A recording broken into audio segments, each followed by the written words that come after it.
Telugu Desam party హయాంలో ఒక స్వర్ణయుగంగా పాయకరపేట నియోజకవర్గాన్ని అభివృద్ధి కార్యక్రమంలో ముందుకు తీసుకెళ్లగలిగాం.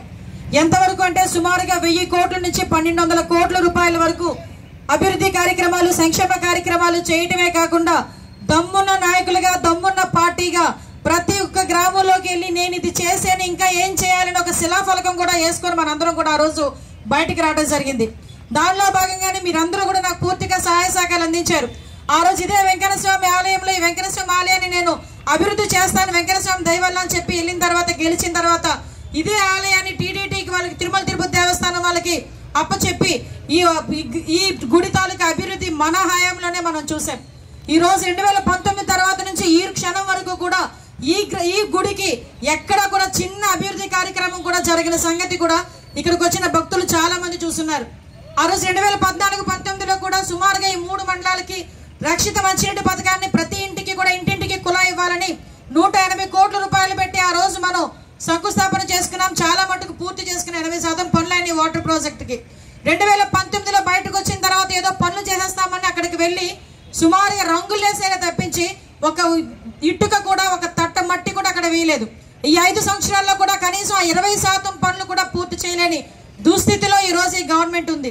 అదేవిధంగా ఆ రోజు మనం వేసుకున్న చీడిక రోడ్డు కానీ, జగ్గంపేట రోడ్డు కానీ, జల్లూరు బ్రిడ్జ్ కానీ, పందూరు బ్రిడ్జ్ కానీ, రేవుపోలవరం దగ్గర నుంచి మన అడ్డు రోడ్డు సెంటర్ వరకు విత్ డ్రైనేజ్ తో రోడ్డు కానీ, మనం ఇచ్చిన డబుల్ రోడ్డు డబ్బులు కానీ వాళ్ళు చేయలేక సింగిల్ రోడ్డు వేసిన పరిస్థితి పాయకరపేటలో మనం చూసాం. అంటే ఇలాంటివి చెప్పుకుంటూ పోతే చాలా కార్యక్రమాలు, చాలా విలేజ్ల్లో రోడ్లు, డ్రైన్లు అన్ని కూడా మనం చేసుకున్నాం. కమ్యూనిటీ హాల్స్ కట్టించుకున్నాం, అంగన్వాడీ బిల్డింగ్స్ కట్టించుకున్నాం, పంచాయతీ బిల్డింగ్స్ కట్టించుకున్నాం. ఆఖరికి మత్స్యకారులకు సంబంధించి నెట్ వెండింగ్ సెంటర్స్, తుఫాన్ షెల్టర్స్ ఇలా చెప్పుకుంటా పోతే సుమారుగా 1500 కోట్ల వరకు కూడా మనం పెట్టుకున్నాం. ఈ రోజు మనకి నక్కపల్లి నుంచి ఇదే ఉప్మాక టెంపుల్ దగ్గరికి double road with central lighting తో మనకి శాంక్షన్ అయిన పరిస్థితి కూడా ఉంది. 2.5 కోట్లు పెట్టి మన ఎలక్షన్లు వచ్చిన తర్వాత కనీసం దానికి శంకుస్థాపన చేయాలి, తిరిగి తీసుకురావాలన్నది కాకుండా ఆ టెండర్ కూడా క్యాన్సిల్ చేసేసి ఈ రోజుకి కూడా 1 రూపాయి తీసుకురాలేదు. మనం ఇవన్నీ కూడా గమనించుకోవాలి. ఈ రోజు నిత్యావసర వస్తువుల ధరలు విపరీతంగా పెరిగిపోయి, కరెంటు ఛార్జీలు పెరిగిపోయి. చంద్రబాబు నాయుడు గారు ఉండేటప్పుడు తక్కువ కరెంటు ఛార్జీలు, కరెంటు పోకుండా 2 నెలలకు ఒకసారి బిల్లు వచ్చేది. కానీ ఈసారి కరెంటు పోతూనే ఉంది, కరెంటు బిల్లులు కూడా విపరీతంగా వస్తున్నాయి. నెల కూడా కరెంటు బిల్లు ఒక్కొక్కరికి 1000 రూపాయలు ఇచ్చే పరిస్థితి కూడా కనిపిస్తా ఉంది. అంటే ఇన్ని రకాలుగా మన ధరలు పెరిగిపోయి, నిత్యావసర వస్తువుల ధరలు పెరిగిపోయి, పెట్రోల్ డీజిల్ ధరలు పెరిగిపోయినాయి, గ్యాస్ ధరలు పెరిగిపోయినాయి. ఇవన్నీ చూసే చంద్రబాబు నాయుడు గారు ఈ రోజు సూపర్ 6 పథకాలను మనందరికీ కూడా ప్రవేశపెట్టారు. ఈ సూపర్ 6 పథకాల ద్వారా అమ్మకి వందనం పేరిట ఎంతమంది పిల్లలు ఉంటే అంతమందికి కూడా మనకందరికీ కూడా అమ్మకి వందనం కింద 15,000 రూపాయలు ఇవ్వడం కానీ, అదేవిధంగా 3 గ్యాస్ సిలిండర్ ఫ్రీ ఇవ్వడం కానీ, మహిళా సోదరిమణులకి ఆర్టీసీ బస్సుల్లో ఉచితంగా ప్రయాణం కానీ, అదేవిధంగా ఇంటింటికి మంచినీటి కుళాయి కానీ, అదేవిధంగా ప్రతి ఆడబిడ్డకి కూడా నెలకి 1500 రూపాయలు వాళ్ళ అకౌంట్ లో వేయడం కానీ, బీసీ డిక్లరేషన్ లో 50 సంవత్సరాలకి బీసీలందరికీ పెన్షన్ విధానం కానీ, అది కూడా 4000 రూపాయల పెన్షన్ విధానం కానీ, ఇవన్నీ చూసుకుంటా ఉంటే ఈ రోజు చంద్రబాబు నాయుడు గారు మాత్రమే ఈ రాష్ట్రాన్ని కాపాడగలరు ఒకే ఒక నమ్మకం.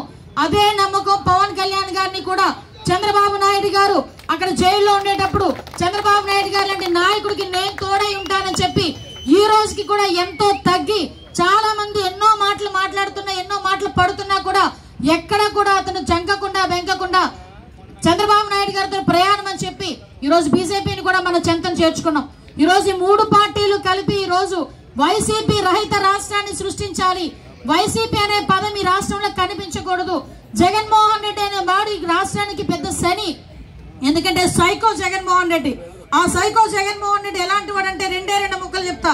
మాట్లాడితే అక్క చెల్లెములు అనే జగన్మోహన్ రెడ్డి సొంత చెల్లిని కూడా ఈ రోజు ఇంట్లోంచి తరిమేసే పరిస్థితి, సొంత తల్లిని కూడా ఇంట్లోంచి తరిమేసే పరిస్థితి. ఇలాంటి సిచ్యువేషన్స్ లో మనకి ఏం న్యాయం చేయగలడు? నేను ఒకటే గర్వంగా చెప్తా, పాయకరావుపేట అన్నది నాకు ఒక ఎమోషన్, పాయకరావుపేటతో నాకు ఒక బాండింగ్, పాయకరావుపేట ప్రజలదంటేనే నాకు ఒక సెంటిమెంట్.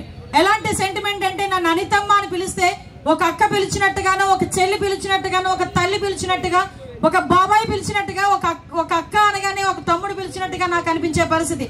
ఆ ఎమోషన్ తోనే, ఆ బాండింగ్ తోనే మళ్ళా తిరిగి మీ దగ్గరికి వచ్చా. ఈ రోజు నా ఇంట్లో 5 సంవత్సరాల పార్టీ గురించి మనందరి గురించి కష్టపడ్డాం. ఇది ఫైనల్స్. ఈ ఒక్క నెల కూడా మనందరం కూడా కష్టపడాల్సిన అవసరం ఉంది. ఎందుకంటే అవతల శత్రువు చాలా బలవంతుడంటే చేయడానికి సిద్ధపడతాడు. అలాంటి వాళ్ళు మనం తట్టుకొని నిలబడగలిగే శక్తి మనందరికీ కూడా ఉండాలి.